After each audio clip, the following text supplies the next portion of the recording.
Assalamualaikum warahmatullahi wabarakatuh. Pecinta kisah Abu Nawas yang dirahmati Allah.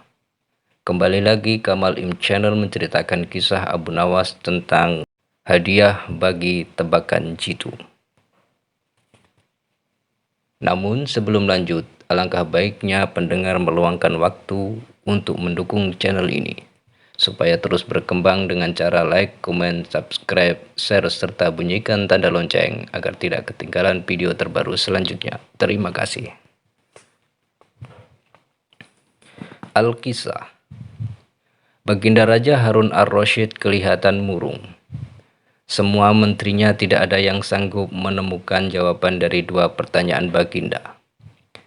Bahkan para penasihat kerajaan pun merasa tidak mampu memberi penjelasan yang memuaskan Baginda. Padahal Baginda sendiri ingin mengetahui jawaban yang sebenarnya. Mungkin karena amat penasaran, para penasihat Baginda menyarankan agar Abu Nawas saja yang memecahkan dua teka-teki yang membingungkan itu. Tidak begitu lama Abu Nawas dihadapkan. Baginda mengatakan bahwa akhir-akhir ini ia sulit tidur karena diganggu oleh keingintahuan menyikapi dua rahasia alam.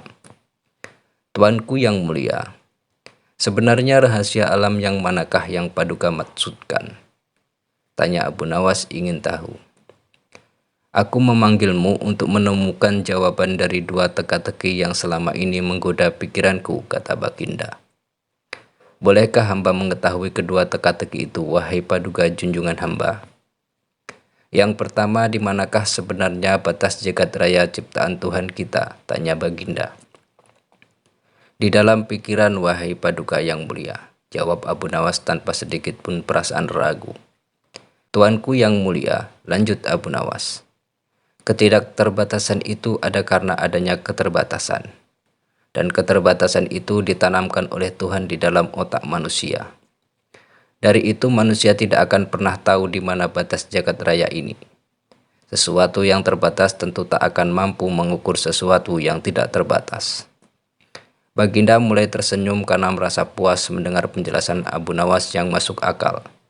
Kemudian Baginda melanjutkan teka-teki yang kedua. Wahai Abu Nawas, manakah yang lebih banyak jumlahnya?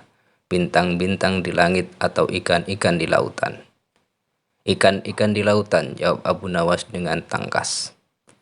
Bagaimana kau bisa langsung memutuskan begitu? Apakah engkau pernah menghitung jumlah mereka? Tanya Baginda heran.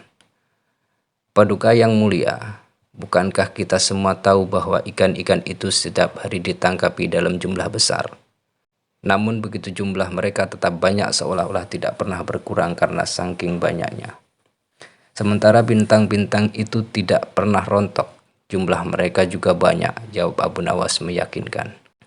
Seketika itu rasa penasaran yang selama ini menghantui Baginda sirna tak berbekas.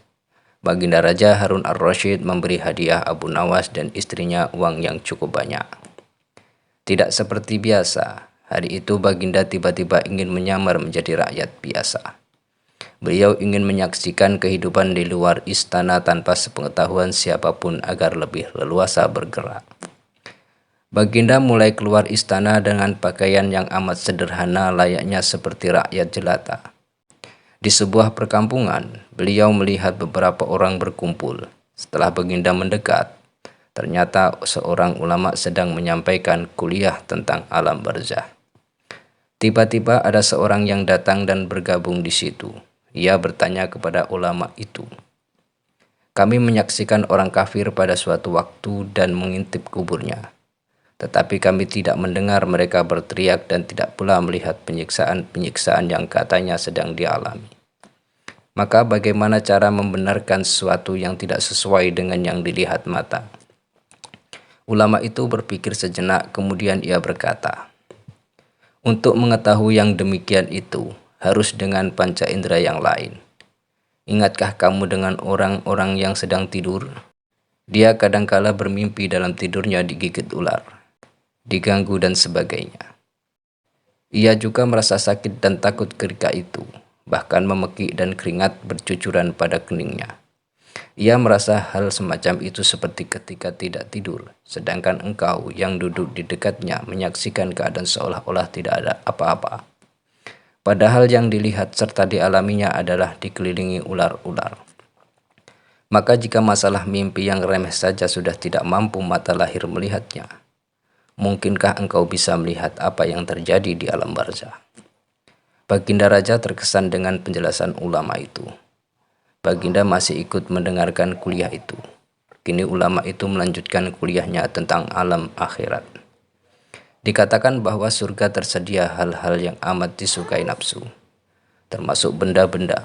Salah satu benda-benda itu adalah mahkota yang amat luar biasa indahnya. Tak ada yang lebih indah dari barang-barang di surga, karena barang-barang itu tercipta dari cahaya. Saking indahnya, maka satu mahkota jauh lebih bagus dari dunia dan isinya. Baginda makin terkesan. Beliau pulang kembali ke istana. Baginda sudah tidak sabar ingin menguji kemampuan Abu Nawas.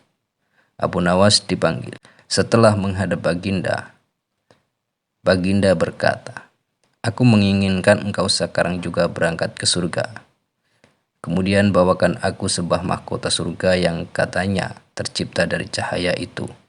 Apakah engkau sanggup, wahai Abu Nawas?" "Sanggup, Paduka yang mulia," kata Abu Nawas langsung menjagupi tugas yang mustahil dilaksanakan itu. "Tetapi Baginda harus menyanggupi pula satu syarat yang akan hamba ajukan." "Sebutkan syarat itu," kata Baginda. "Hamba mohon Baginda menyediakan pintunya agar hamba bisa memasukinya." "Pintu apa?" tanya Baginda belum mengerti. "Pintu alam akhirat," jawab Abu Nawas. "Apa itu?" tanya Baginda ingin tahu. "Kiamat, wahai Paduka yang mulia. Masing-masing alam mempunyai pintu. Pintu alam dunia adalah liang peranakan ibu. Pintu alam barzah adalah kematian. Dan pintu alam akhirat adalah kiamat. Surga berada di alam akhirat.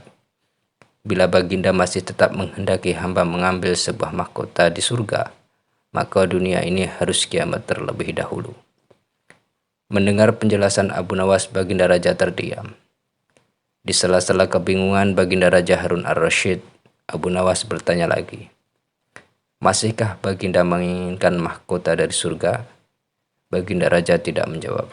Beliau diam 1000 bahasa. Sejenak kemudian Abu Nawas mohon diri karena Abu Nawas sudah tahu jawabannya. Sekian kisah Abu Nawas kali ini. Semoga bermanfaat. Dan tunggu kisah Abu Nawas terbaru selanjutnya. Terima kasih.